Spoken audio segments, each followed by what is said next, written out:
100 सोनार की एक लोहार की। जी हाँ, ठीक सुना आपने। इस कहावत को सुनने के बाद खुद ब खुद एहसास आपको हो रहा होगा कि आखिर हिमांशु क्यों कह रहा है कि 100 सुनार की एक लोहार की।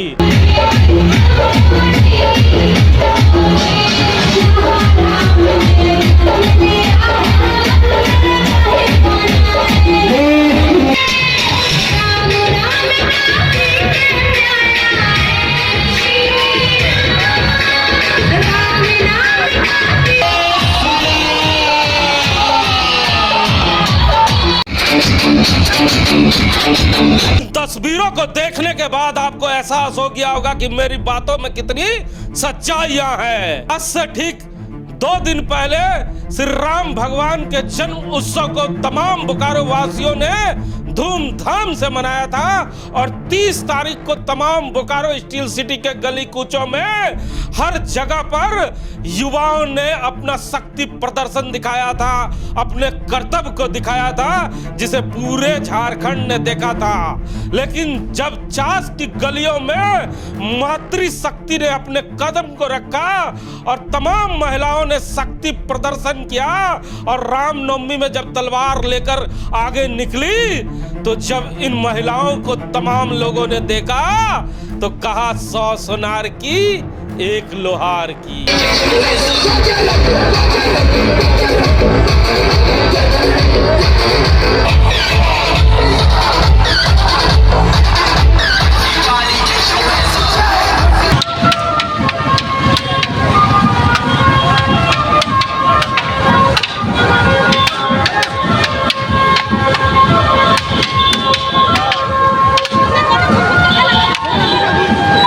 जब हजारों की संख्या में महिलाएं अपने हाथों में तलवार डंडे लेकर जय श्री राम का नारा देते हुए चास की सड़कों पर निकली, तो तमाम लोग अपने घरों से, दुकानों से बाहर निकलकर उनका स्वागत करते हुए नजर आए और देखते ही रह गए कि आखिर हजारों की संख्या में पहली बार चास में मातृशक्ति बाहर निकलकर आई थी। और तमाम लोग ये जानने के लिए बेचैन थे कि आखिर इतने लंबे चौड़े काफिले के साथ इन महिलाओं का नेतृत्व कौन कर रहा है।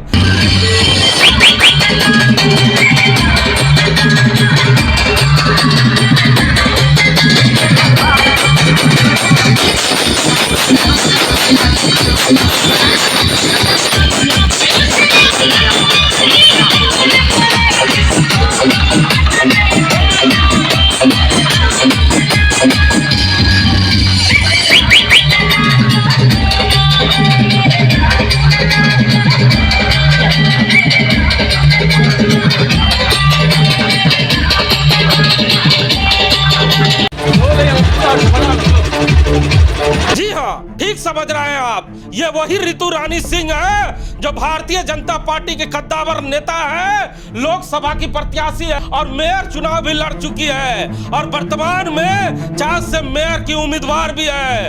रितु रानी ने इस शक्ति प्रदर्शन को कर तमाम चास के लोगों को यह बताने का काम किया है कि तमाम चास की महिलाएं अब उनके साथ खड़ी है।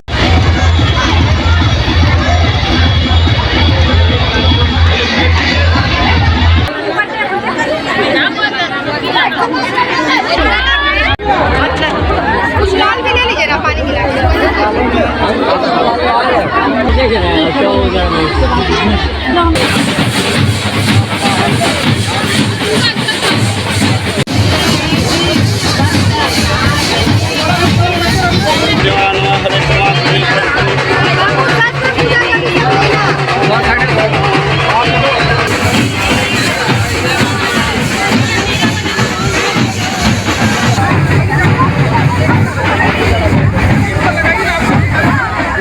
ठीक 1 साल पहले जब रितु रानी ने श्याम सखी मंडली अखाड़ा समिति का निर्माण कराया था और उसकी संरक्षक बनी थी, तो तमाम बोकारो वासी और चास वासी हंस रहे थे, सोच रहे थे कि आखिर रितु रानी सिंह के साथ महिलाएं कैसे निकलेगी, क्योंकि बोकारो स्टील सिटी के इतिहास में कभी भी सड़कों पे महिलाएं इस तरह तलवार और डंडे लेकर और जय श्री राम के नारे देकर कभी बाहर नहीं निकली है। लेकिन रितु रानी सिंह ने 12 महीने तक अथक प्रयास कर हजारों की संख्या में महिलाओं को बाहर निकालकर यह बताने का काम किया है कि रितु रानी के श्याम सखी मंडली अखाड़ा समिति पर चास की महिलाओं का विश्वास बढ़ने लगा है। हमारे साथ इस समय बात करने के लिए राम नारायण शर्मा हैं। शर्मा जी, महिलाओं का इतना लंबा चौड़ा काफिला कभी देखा था आपने?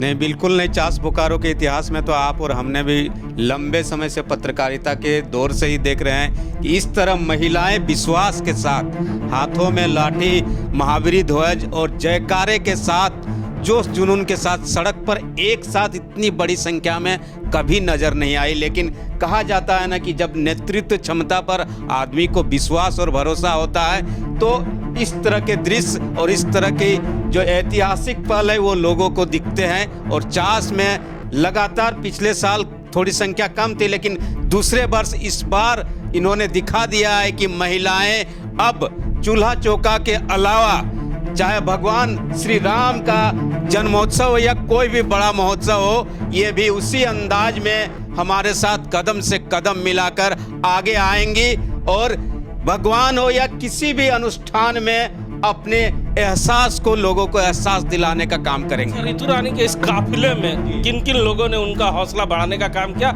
और रितु रानी का जो श्याम सखी मंडली अखाड़ा समिति है, इसमें कौन कौन से मुख्य अतिथि कल पहुंचे थे? देखिए, ये जो श्याम सखी मंडली अखाड़ा समिति है, इसमें बड़ी संख्या में चास और बोकारो की जो महिलाएं और युवतियां खासकर जुड़ी है इसमें, और ये एक तरह से कहिए कि इस अखाड़े की जान है। इसके अलावा इन महिलाओं को प्रोत्साहित करने के लिए, इनका उत्साहवर्धन करने के लिए झरिया की जो पूर्व विधायक प्रत्याशी रही हैं वो रागिनी सिंह भी यहाँ पे पहुंची, पिछले बार भी आई थी। जो बोकारो के विधायक, उनकी धर्मपत्नी भी इसमें शामिल हुई।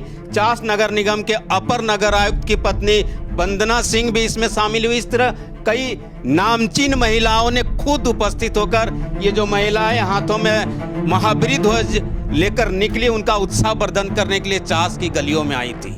तो सुना ना आपने, रितु रानी के इस झांकी सा जुलूस के हौसले को बढ़ाने के लिए रागिनी सिंह और बोकारो विधायक की पत्नी भी उस जगह पे पहुंची, और कई ऐसे अतिथि भी पहुंचे जो तस्वीरों में दिख रहे हैं। तो आपको सबसे पहले उस तस्वीर को दिखाते हैं जिसे कल पूरे चास ने देखा और एहसास भी किया कि अब चास की गलियों में मातृशक्ति का भी एक अलग स्थान है, क्योंकि इस तस्वीर को देखने के बाद ये कहना ही पड़ेगा कि 100 सुनार की एक लोहार की।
रहे हैं और आदि शक्ति महामाई को आज हम लोग विदाई भी विजयदशमी के रूप में दे रहे हैं। तो बस मैं यही संदेश देना चाहती हूँ कि राम जी से हम लोगों को जीवन में देखना चाहिए, कितनी भी विकट परिस्थिति आए, समय आए, उसको मुस्कुराते हुए और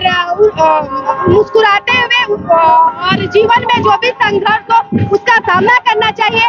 और आदि शक्ति महामाई से ये सीखने को मिलता है कि जहाँ उनके चेहरे पे दया करुणा माया रहती है, वही जरूरत आने पे वो चंडी का रूप धारण करने के लिए भी, असुरों का संहार करने के लिए वो धरती पे विराजमान रहती है। शुभकामना देती हूँ। आज हमारी महिला शक्ति हजारों की संख्या में रामनवमी के अवसर में हम सब पद यात्रा कर रहे हैं और आज ये साबित हो गया है कि महिला कोई मायने में पीछे नहीं है, हर मायने में महिला शक्ति आगे बढ़ रही है। इसके लिए मैं तहे दिल से नीति जुके और महिला शक्ति को मैं बहुत